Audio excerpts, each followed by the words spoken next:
I think it's safe to say that 2024's Monkey Mania broke all records. Maybe not in viewing figures or even positive responses from my so-called audience, but definitely in my mind. Anyway, we finish off this year's event in true style with not one, but two toys that pay homage to the greatest pals on the planet, monkeys. Beast Machine's Optimus Primal is such an odd toy. It's a bold move to create a toy that looks absolutely nothing like the character in the accompanying TV show.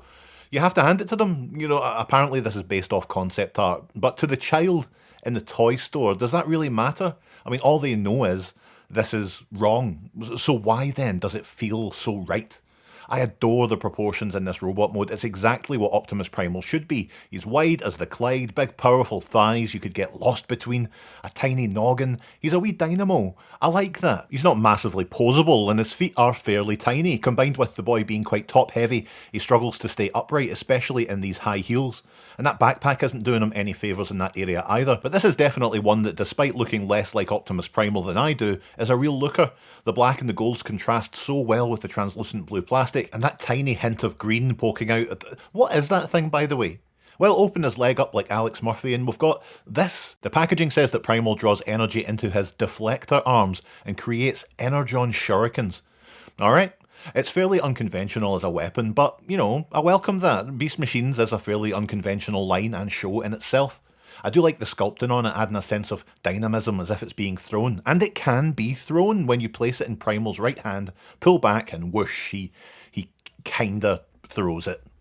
Nice. The head's got a good amount of detail too, and he's wearing a lovely blue flat cap like he's visiting a farmer's market or going to a gig for the over 40s. This gives us some fun options. We can have him wincing at one of your jokes, staring into the abyss, or being super surprised that one of your jokes actually landed. Primal's transformation is all about the hinges. The legs come apart, the arms follow suit, letting you open the chest to retrieve the gorilla head before turning the whole thing upside down. Legs become arms become legs, a fairly friendly face becomes a hideous abomination. Who the fuck thought this was going to be suitable for kids? Look at him! That's more terrifying than the nightmare-inducing characters of my childhood, being Zelda from Terrahawks, Hunger the Harpy, and the Robot Lady from Superman 3 combined. A ghoulish, eyeless, screaming skull with razor-sharp fangs. I suppose if you're looking to intimidate your enemies, you're nailing it, but for the peace-loving, meditative big bot we know from the show, it's a far cry from friendly. But does that mean I dislike it? Absolutely not. I'm sure that kids would actually quite like this. They are all maniacs. The instructions say you have to pull back this panel and it'll activate the arms, chest and mouth, but that's just not happening. So if you flex the arms, you'll see this hidden spark crystal in his chest, and maybe, just maybe, the mouth will open and close too, giving him some of the same range of expressions as the robot mode, albeit 10 times more terrifying. I've got a lot of love for this boy. It's something different. It's a take on a character we never really got to meet, and that means something to me, an old man. We now go to the complete opposite end of the spectrum with GoBot's GorillaBot, a friendlier big lad you never did see. He's in a fairly Primal style colour scheme. There are other variants, but I have this one, and if you don't like that, send me the other ones. I think the yellow paint applications work surprisingly well here too, and look at this big smiling face. Just lovely. Not much to do articulation wise. The arms spin at the shoulders and the legs can move and swivel at the knees. As I say, absolutely fine for kids because they are maniacs. I do like his big red elbow and knee pads too.